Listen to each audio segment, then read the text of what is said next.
Ne mijenjajte kanal, samo najbolji sadržaji očekuju vas na kanalu Treća dimenzija. Dragi moji, malo ćemo sada govoriti o poziciji Sunca u Vodoliji i što nam ono donosi. 20. već kreće definitivno Sunce u Vodoliju i na taj način donosi nam pregršt jako pozitivnih situacija u odnosu na druge planete, pogotovo Jupiter koji se nalazi u znaku Ovna. Ovo Sunce nam može donijeti veliki procvat u različitim stranama našeg života i naravno kao takav dao bi svoje pozitivne osnove na različite vrste znakova, u ovom slučaju naravno na vazdušne. Prije nego što krenemo govoriti o tome šta će dati za ova 4 najsretnija znaka, malo ćemo objasniti generalni utjecaj Sunca u Vodoliji.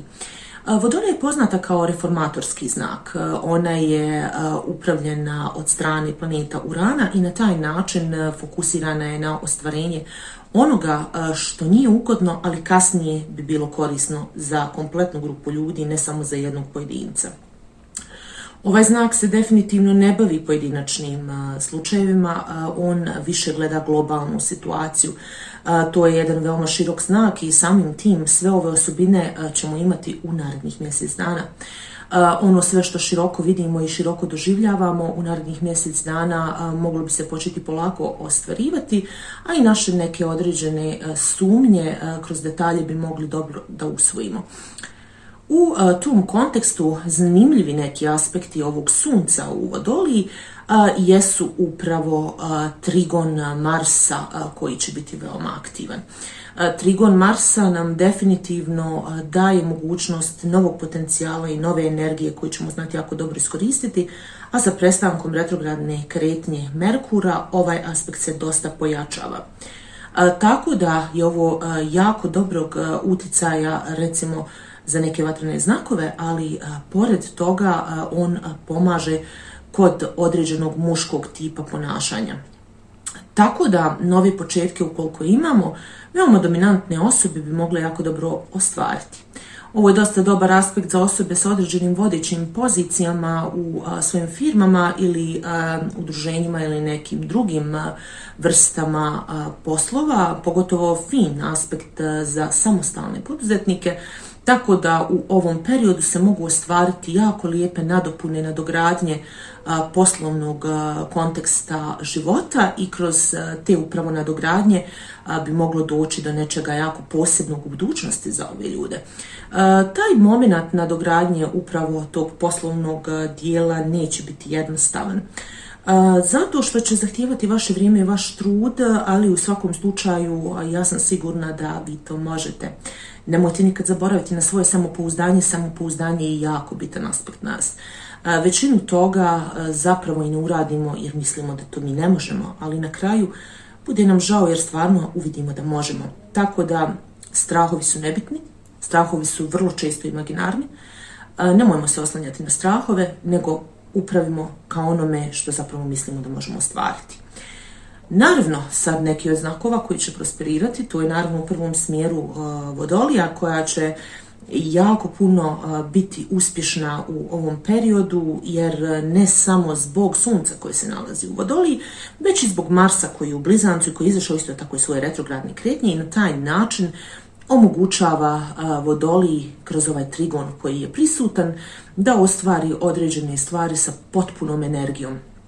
Ovo će biti jako dobar period za većinu međuljudskih odnosa kada je u pitanju Vodolija, tako da ono što je jako dobro je da Vodolije samo slijede ono što su zapravo i prvobitno zacrtale.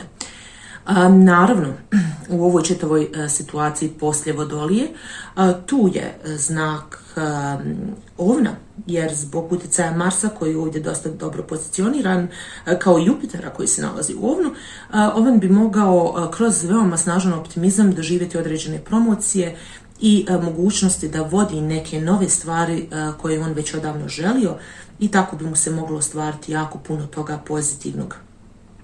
Pored Ovna, Pozitivno će ovo isto razdoblje djelovati na znak blizanca, koji će uspješno ostvarivati određene stvari koje su dosta vezane za njegov ego.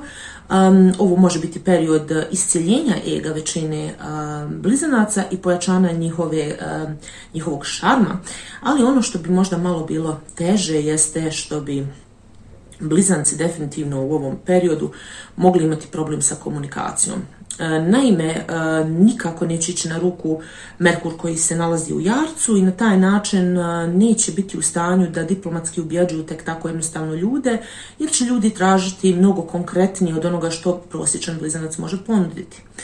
Tako da je ovaj period mnogo bolji za skupljanje informacija o nekim aktivnostima koje se dalje mogu poduzeti ukoliko su blizanci dominantni, a ukoliko nisu, dakle znak blizanaca bi mogao definitivno da dođe do jedne određene tačke gdje bi mogao početi stagnirati. Naravno, sve najbolje za blizance i nadam se da ćete definitivno ostvariti jako puno toga pozitivnog u mjesecu koji prethodi. Pored blizanaca, tu će biti dosta sreće i za znak lava, iz razloga što će lav u ovom periodu biti u stanju da odoli jako snažnim pritiscima, čak onima koji misle da ne može. Naravno, ovo je jedan izazovan period za samog lava iz razloga što Sunce je direktnoj opoziciji, ali ovamo ima naklonost Jupitera i naravno naklonost Marsa. To ga može odvesti da sve ono što je zapravo njegov određeni problem koji mu stvara pritisak prebrodi vrlo jednostavno i ostvari sve u svojim najboljim interesima. Pored toga, djelomice ovaj period može biti dobar znak vage, ali vage ne bi baš mogle podnijeti veoma snažnu ovu energiju, tako da bi postojala jedna doza iritabilnosti i nervoze za vage, ali naravno istrajnost je također nešto što bi znak vage u ovom periodu mogao posjedovati. Ta istrajnost bi omogućila vagama da dođu upravo do svojih željenih rezultata. Toliko što se tiče utjecaja Sunca u Vodoliji. Naravno, to je jako jedan pozitivan period za sve generalno vazdušne i vatrene znakove, ali u svakom slučaju jako je bitno da se učimo u ovom periodu ispravnoj diskusiji i da neke stvari koje kažemo, da za njih kasnije ne poželimo, jer u ovom periodu možemo ishitreno reagovati. Moje ime je Ana Dominik Rudić, ja sam naučnik i medicinar u oblasti alternativne i prirodne medicine. Ovdje vidite jedan specifičan mineral koji asocira na ametist, a zapravo unutar sebe nalazi se i ta jedna lijepa žučkasta nota. Radi se o ametrinu. Ametrin je specifičan mineral baš iz tog razloga što sam po sebi stvara svoju strukturu, jer je jedna polovina ta ljubičasta vezana za ametist, a druga polovina je vezana za citrin. Citrin je upravo onaj mineral koji nam zaista pomaže da izbalansiramo svoju nagonsku prirodu, dok ametist otvara našu intuiciju. Ovo će biti pogotovo dobro za period kada je mjesec mlad, da nam se pomogne da izbalansiramo upravo tu našu energiju emocionalnu, tako da osjetimo malo manje intenzivno emocije, a da razbistrimo čitavu situaciju našim racionalnim bićem. Inače, ovo je jako specifičan mineral za znak blizanaca i na taj način njima omogućava dosta toga snažnog.